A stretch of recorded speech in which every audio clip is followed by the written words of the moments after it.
बिस्मिल्लाहिर्रहमानिर्रहीम, अस्सलाम वालेकुम एवरीवन। आज हमारे केमिस्ट्री फर्स्ट ईयर का जो लेक्चर है उसके अंदर हम डिस्कस करेंगे मेजरमेंट ऑफ वेपर प्रेशर कि हम मेजरमेंट कैसे कर सकते हैं वेपर प्रेशर की। उसके लिए आपके पास एक इंस्ट्रूमेंट यूज होता है जो होता है मैनोमीटर।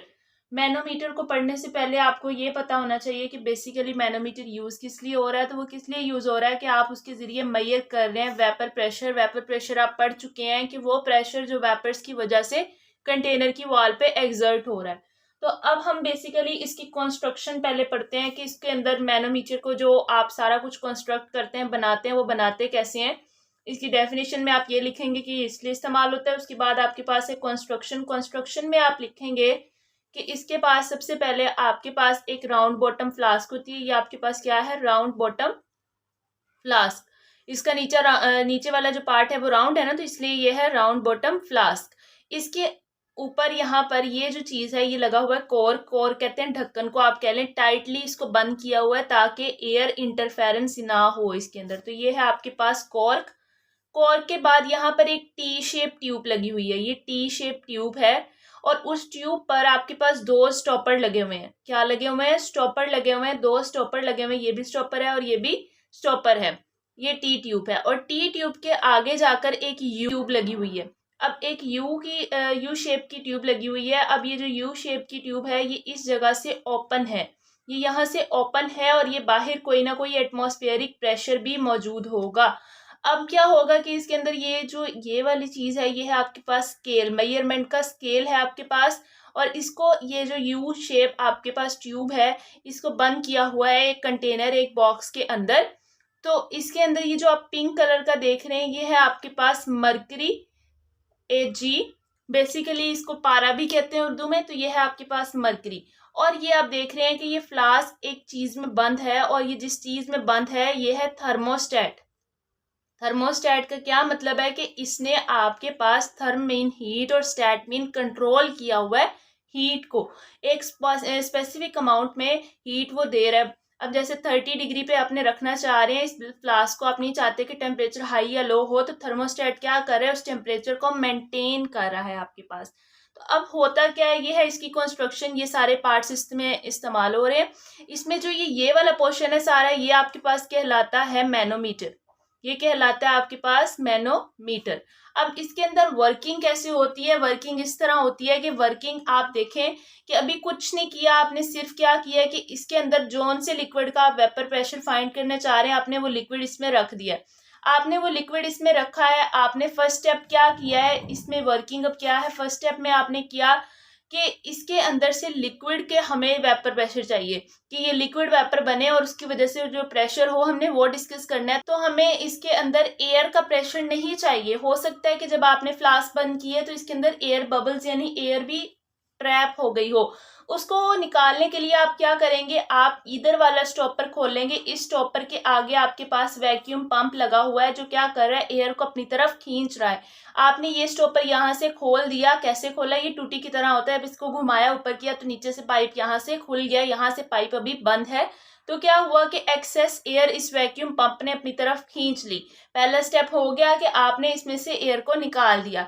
अब सेकंड स्टेप में क्या हुआ आपके पास कि अब एयर हो सकता है कि लिक्विड जो आपके पास मौजूद है उसके मॉलिक्यूल्स के अंदर ट्रैप हुई हो, वो तो वैक्यूम पंप से नहीं निकली। तो उसको निकालने के लिए आप क्या करेंगे, आप इसके अंदर ऐड करेंगे एक freezing mixture. Freezing mixture basically एक मिक्सचर यानी कि दो चीज़ों को मिलाकर एक चीज़ बनाई होती है जो क्या करती है कि किसी भी चीज़ का बॉइलिंग पॉइंट इतना रिड्यूस कर देती है या उस चीज़ को बहुत ज़्यादा ठंडा कर देती है। ये बेसिकली मोस्टली आपके पास होता है या स्नो या आइस या सॉल्ट। तो ये बेसिकली जो मोस्ट हम यूज़ करते हैं वो होता है आइस और सॉल्ट का मिक्सचर। इन दोनों को मिलाकर बनाई होता है एक आपके पास फ्रीजिंग मिक्सचर। जब आप वो फ्रीजिंग मिक्सचर इसके अंदर डालते हैं तो वो क्या करता है कि इसका टेम्परेचर इतना फ्रीज कर देता है। फ्रीज करने की वजह से क्या होता है कि वो जो मॉलिक्यूल्स हैं उनको क्या करता है, फ्रीज कर देता है और उसके दरमियान की एयर होती है वो ऊपर आ जाती है। जब एयर ऊपर आती है तो वैक्यूम के जरिए वो उसमें से निकल जाती है।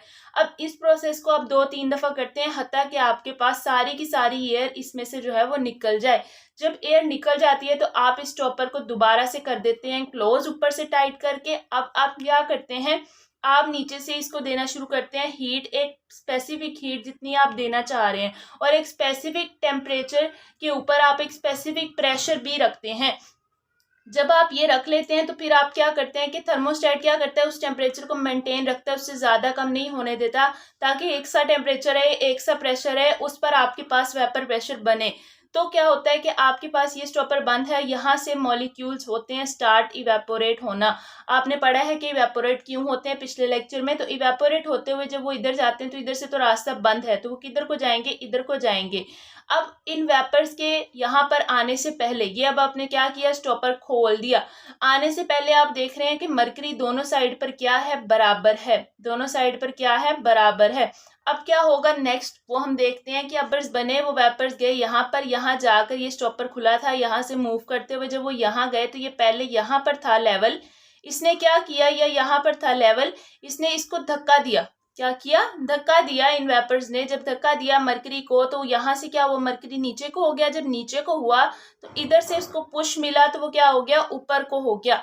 अब आपने देखना है कि जो लेवल कम हुआ है और जितना लेवल बड़ा है, यानी कि इस लेवल से इस लेवल के दरमियान का डिफरेंस क्या है, उस डिफरेंस को आपने कहना है डेल्टा एच। ये क्या है, बेसिकली आपके पास डिफरेंस है मरकरी कॉलम का, मरकरी के दो लिम्स, यानी कि दो आपके पास जो बाजू यहाँ पे पाइप के बने हुए हैं, उनमें मरकरी की हाइट का जो डिफरेंस है वो है आपके पास डेल्टा एच। यानी कि इधर से इतना मूव किया और इधर से इतना मूव किया, तो इन दोनों के आपस में डिफरेंस इज डेल्टा एच। आपकी बुक पर एक लफ्ज इस्तेमाल हुआ है इवैक्यूएटेड। इवैक्यूएटेड का मतलब है जगह खाली करना। जो आपने ऊपर निकाली थी ना एयर सारी, इवैक्यूएटेड की थी, इसका मतलब था कि आपने एयर सारी खींच लिया। हो सकता है आपको इस वर्ड की समझ ना आ रही हो, इसलिए मैंने इस वर्ड का बता दिया। अब इसी के लिए आपके पास सारा काम हो गया। अब आपने एक छोटा सा फॉर्मूला बस लगाना है, वेपर प्रेशर P जो आप निकालना चाह रहे हैं वो इक्वल आएगा आपके पास PA, यानी कि जो भी आपने एटमॉस्फेरिक प्रेशर लिया हुआ था इस काम को करने के लिए, प्लस डेल्टा एच जितना आपके पास वेपर्स ने इसको धक्का लगाया है, डेल्टा एच मरकरी कॉलम का जो डिफरेंस है। आप ये कैलकुलेट करेंगे, आपको पता है एटमॉस्फेरिक प्रेशर क्या है, डेल्टा एच आपने निकाल लिया, इसको प्लस करेंगे, आपके पास गिवन लिक्विड का जिसका आप फाइंड करना चाह रहे थे वेपर प्रेशर निकल आएगा। लॉन्ग क्वेश्चन के पॉइंट ऑफ व्यू से बहुत इंपॉर्टेंट है। होपफुली आपको समझ आ गई होगी। आज के लिए बस इतना ही। Thank you so much. अल्लाह हाफिज।